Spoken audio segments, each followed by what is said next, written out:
शरद पवारांनी शिंदेंच्या कार्यक्रमाला जाऊन त्यांचा सत्कार केल्यानं शिवसेना युबीटी पक्षाचा जळफळाट झालेला आहे। शरद पवारांनी शिंदेंच्या कार्यक्रमाला जायला नको होतं।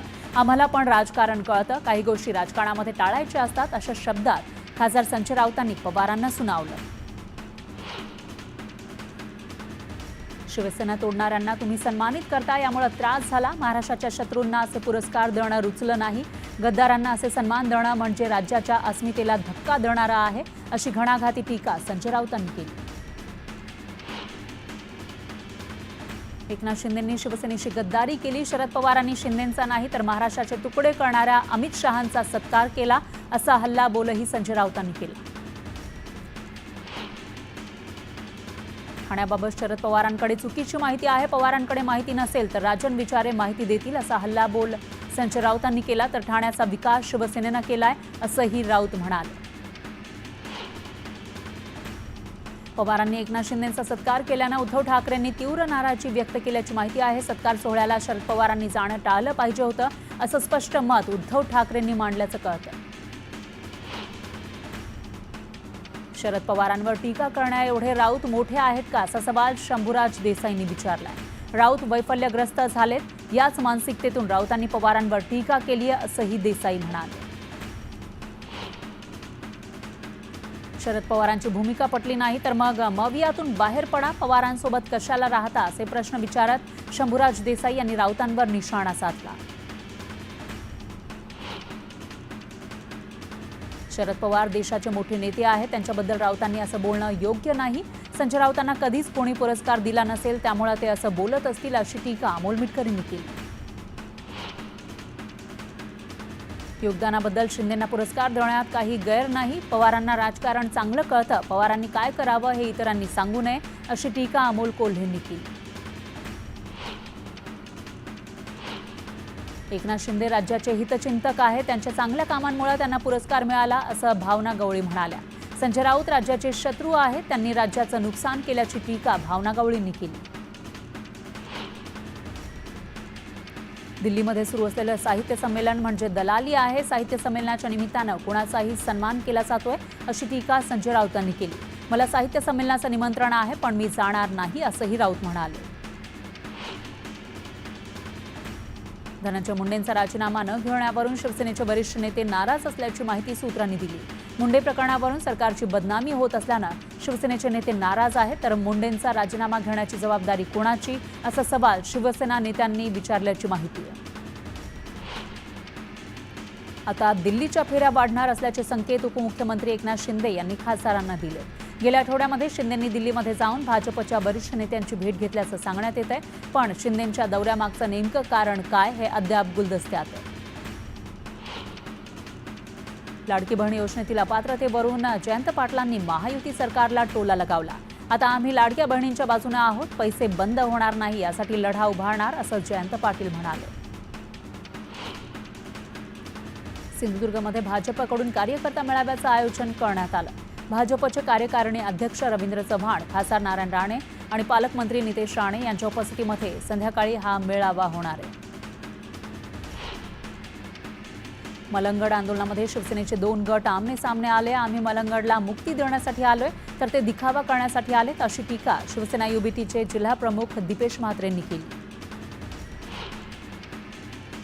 माजी मंत्री अनिल पाटलांनी राज्य सरकारतर्फे पुरवण्यात आलेली Y+ दर्जाची सुरक्षा स्वतःहून नाकारली आहे। सुरक्षेची आवश्यकता नसल्याचं सांगत त्यांनी सुरक्षा काढून टाकण्याची विनंती जिल्हा पोलीस अधीक्षकांना केली। उमेश पाटलांच्या प्रवेशावरून राष्ट्रवादीमध्येच धुसफूस सुरू आहे। यावरूनच आता राजन पाटलांचे पुत्र अजिंक्य राणा पाटलांनी उमेश पाटलांवर टीकास्त्र सोडलं। पुत्र परत येतंय म्हणून अजितदादांनी त्यांना परत गाडीखाली घेतलं, अशी टीका त्यांनी केली।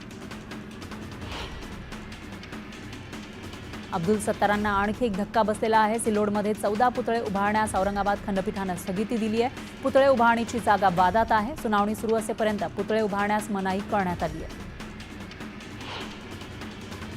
शिवसेना युबीटीचे पक्षप्रमुख उद्धव ठाकरेंनी माजी आमदार वैभव नाईक यांना फोन करून विचारपूस केली। वैभव नाईक यांच्या पत्नी स्नेहा नाईक यांची एसीबीकडून चौकशी करण्यात आली होती। या चौकशी संदर्भात जाणून घेण्यासाठी ठाकरेंनी वैभव नाईकांना फोन केल्याची माहिती आहे। काँग्रेसच्या नव्या प्रदेशाध्यक्षाची घोषणा याच आठवड्यात होण्याची शक्यता आहे. प्रदेशाध्यक्षपदाबाबत राहुल गांधींशी बोलणं झालंय. लवकरच प्रदेशाध्यक्षपदाचा तिढा सुटणार अशी माहिती नाना पटोलेंनी दिली.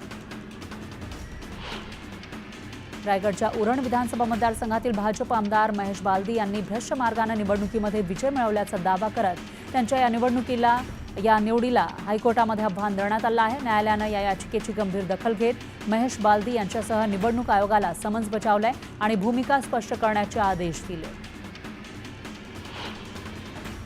मुख्यमंत्री फडणवीस अध्यक्ष असलेल्या आपत्ती व्यवस्थापन परिषदेमध्ये अजित पवारांना संधी देताना दुसरे उपमुख्यमंत्री एकनाथ शिंदे यांना स्थान देण्यात आलं नव्हतं.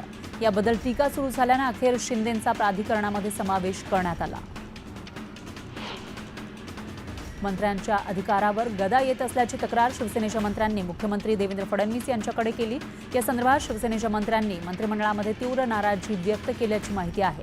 तर उपमुख्यमंत्री एकनाथ शिंदेही यावेळी उपस्थित होते.